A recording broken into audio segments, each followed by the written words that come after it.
Sa pagbabalik ng dalawang panig sa all-out war matapos kapwa-talikuran ang pansamantalang Memorandum of Understanding o MOU, lalo pang lumawak ang saklaw ng mga pag-atake ng Iran at Estados Unidos. Patuloy na tinatarget ng Iran ang ilang pasilidad ng mga kaalyado ng Amerika sa Gulf region, kabilang mga base militar sa Bahrain, Kuwait at Jordan.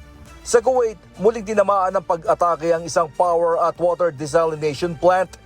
Kinundina ng pamahalaan ang pag-target sa desalination plant dahil dito kumukuha ng malinis na tubig na inumin ang 70% ng bansa. Tinamaan din umano ng Iran ang Camp Udairi at Ali Al Salem Air Base sa Kuwait. Gayon din ang mga target sa Bahrain na ginagamit ng mga puwersa ng Estados Unidos. Sa Jordan naman, tinamaan ng Iranian missile at drone attack ang isang base militar sa Al-Azraq. Kinumpirma ng US Central Command o CENTCOM na 2 sundalong Amerikano ang nasawi sa nasabing pag-atake habang isa pa ang itinuturing na missing in action at 4 ang malubhang nasugatan.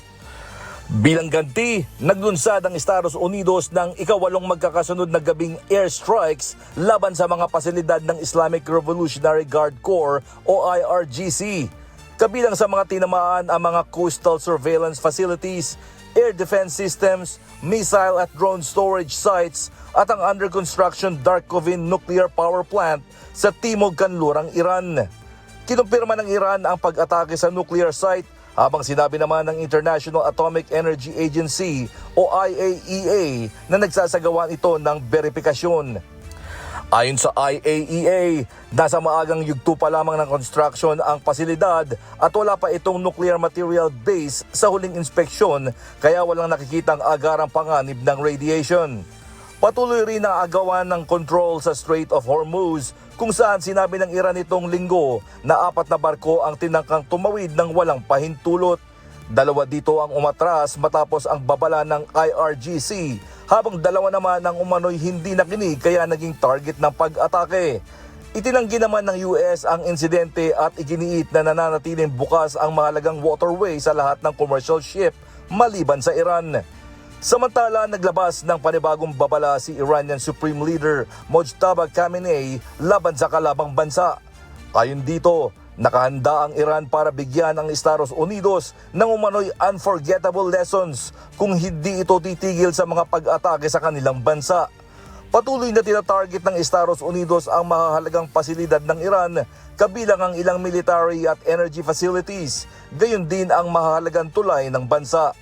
Nagbabala naman ang Iran sa kalapit na bansa sa Gulf, partikular sa Oman at Saudi Arabia, na magsasagawa sila ng panibagong pag-atake sa United Arab Emirates.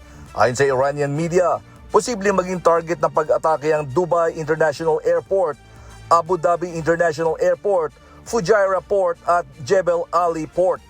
Ito ay bilang ganti sa mga pag-atake na natanggap ng Tehran mula sa mga base militar ng Estados Unidos sa UAE.